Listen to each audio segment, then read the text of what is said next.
இயேசு யாக்கோபும் யோவானும் தங்கள் தகப்பனோடு கடற்கரையில் வலைகளைச் செப்பனிட்டுக் கொண்டிருப்பதைக் கண்டார். அவர்கள் ஆலயத்திலோ அரண்மனையிலோ இல்லை. அவர்கள் சாதாரண வேலையைச் செய்து கொண்டிருந்தார்கள். ஆனால் இயேசு அவர்களைப் பார்த்தார். அவர்கள் யார் என்று அவர் அறிந்தார். அவர்கள் என்ன ஆகஸ்ட் முடியும் என்றும் அவர் அறிந்தார். மத்தேயு சுருக்கமாக, அவர் அவர்களை அழைத்தார் என்று சொல்கிறார்.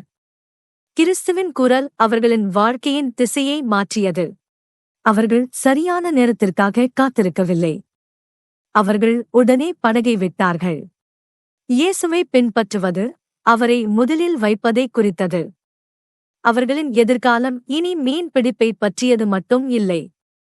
அது சீஷத்துவத்தைப் பற்றியது. மத்தேயு 4ஆம் அதிகாரம் 21 முதல் 22 வசனங்கள். இயேசு கிறிஸ்து அழைக்கும்போது விசுவாசம் அவரை பின்பற்றுவதன் மூலம் பதிலளிக்கிறது என்று நமக்கு கற்பிக்கிறது.